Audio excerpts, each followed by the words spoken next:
Creating different moods is our job as a cinematographer, and after watching this video you should be able to shoot something like this. So this is the first scene we are looking at, and this McDonald's commercial gives us 3 scenes in 3 different countries, and our job as a cinematographer is to check, okay, what different kind of moods resemble that scenario. So this shot we begin with from Italy, my home country, and we'll check now how they make it with the lighting and the camera position, everything around it, to make it feel more like Italy. As you can see here, we are in a McDonald's store, and an old man and an old woman sitting in front of each other and looking at the menu. As you can see, the shot is very warm. We have a morning feeling, like this is the breakfast they're taking. First thing first is you go into your camera and you turn your Kelvin up. So you go something around 8,000. And why not do it in post? It depends on the camera you're choosing. When you're shooting on a red and raw, you can change it later. But when you're using Alexa or Venice or some camera that doesn't shoot raw and you have to bake the look in, it's better to do it in camera. Everyone sees the final image a little bit better, and the colors you get look way more natural when you shoot higher Kelvin on camera than when you do it in post. So this is the first step, that you get that moody, warm tone around the whole image. The easiest part about cinematography is when you want to make something look natural. As you can see, her face gets a lot of sun, his back gets a lot of sun, but his face doesn't get as much. A lot of people would probably do a key light on her and a key light on him, but this wouldn't make it look very natural. The thing how you approach such a scene is you do a big light on this side. This could be everything. It's probably, when it's a studio, you can go with an M18 or something like this, but when it's a real deal, and this is a real McDonald's here, you have to put out the big guns like an M90 or an 18 kilowatt lamp, and you shoot through a diffusion frame and use it at the same time for her as a key and for him as a backlight. This is something you do a lot in cinematography. Use one light for 2 purposes when people sitting in front of each other.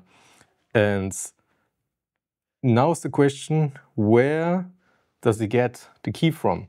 Because when you look at him, there is light on him. There's very different techniques to do that. Probably the light is just bouncing back into his face from the table. Sometimes you put a little bit of paper on there or something different, but as you can see, the wood is pretty bright, so it will act as a really good bounce board and will give him also a little bit of warm color into his face. So you light 2 persons with just one light. And really, really important, as always, is don't only light the people. Think about the background, because when you look at the background, it's also pretty bright, but they're a little bit brighter. Your subjects doesn't always have to be the brightest part in the image. To create a little bit more contrast, often in really moody cinematography, you do the background a little bit brighter than the foreground, as you can see. And to get this contrast, there's only one option you can do, and this is to remove light. And the way to remove light in a scene like this is you build on the other side, or on the side on the camera, a big black frame so that there's no light that can bounce back to the faces. So just with these 3 little steps, you really can get this moody, cinematic look with a little bit tone from Italy. They also use a really hard light. As you can see, the light here in their faces is not very soft. It's really, really hard, but this hard light gives more the feeling like a hard morning sun. The next scene, as you can see, is for Germany.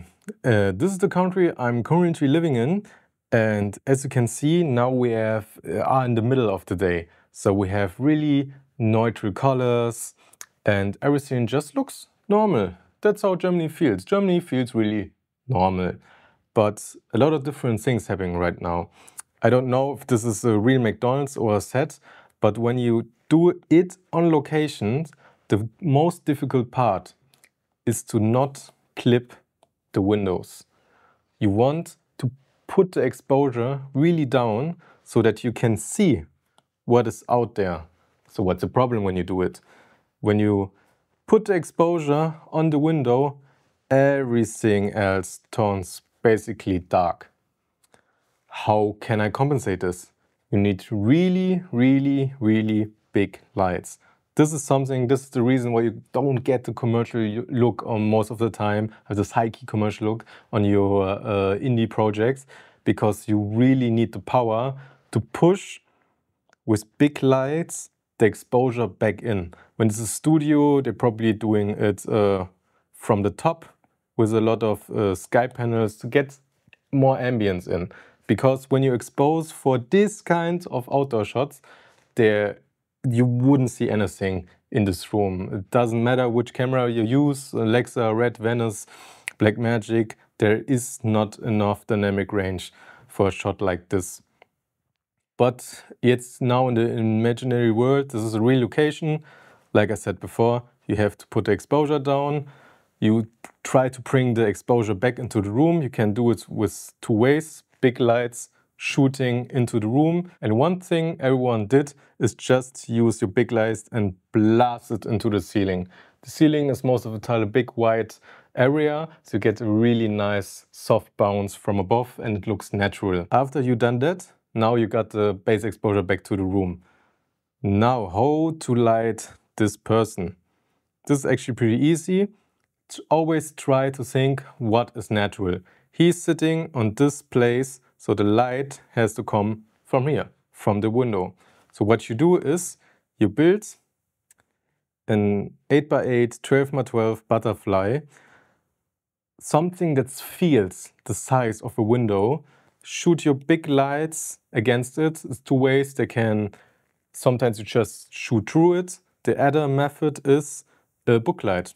A booklight is basically when you have a bounce, a diffusion, and you lamp in between. You shoot in this direction and the light that bounces off goes through the diffusion. With this technique, they probably did it like that, but like I said before, in this scene you need a lot of power because the light on me is really, really soft, as you can see. They put the booklight outside and this light shines on him. How do you control the contrast now? Well, what happens now, even if the light is soft, he's probably really half lit.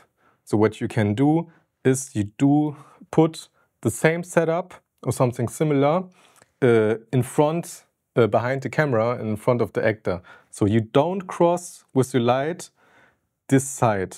On this side, you don't want your light because on the natural light is coming this way. So your light to create some fill has to stop here.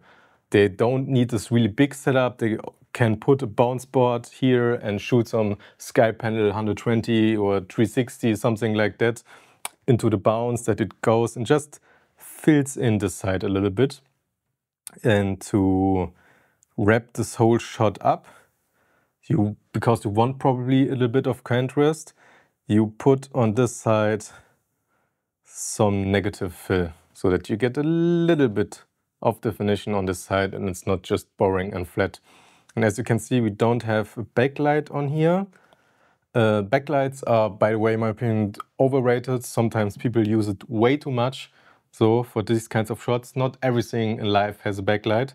So if you look a lot of movies right now, when they do it, they do a really, really little bit, not too much. And the last scenery we're in is in Japan. How does Japan feels like? Japan mostly feels like, for the most people, really dark. It's a night city with colored lights, and this is what I try to accomplish here. And as you can see, what are the things that we are looking at? We have this woman. We have this really, I think here in this shot it turns out the most anamorphic look. So as you can see, the bokeh is really oval. We have this streak that goes across the image. So we have this really nice anamorphic flare. And we're doing some color contrast here. we have this green practicals and this little bit of green sign here and this red signs here in the background. And when you look at the scene, and like I said before, most of the time you only have to light like you see the scene. So I see, aha, we have here a green practical, we have here a little bit of green sign. So it's just as easy as putting a style panel with a softbox on aperture, a 600C with a softbox, and turn it green and give her a key light. That's it. And because there's another light source in the scene, these red backlights, red signs, you build another 300C with softbox. Not your when you shoot in color, there is sometimes, or do in backlight, still use softboxes. The backlight is not always hard. So put this on red, and so you get really nice red silhouette around her. And here again, she is not the brightest part in the image. Why do we do it? Because it creates more layer. So it's really difficult to get your subject brighter than this and making look natural. So we put her a little bit darker than the rest of the background. So if you enjoyed the video, I would really appreciate a subscription from you. My name is Marco Bagnoli and we see you next time.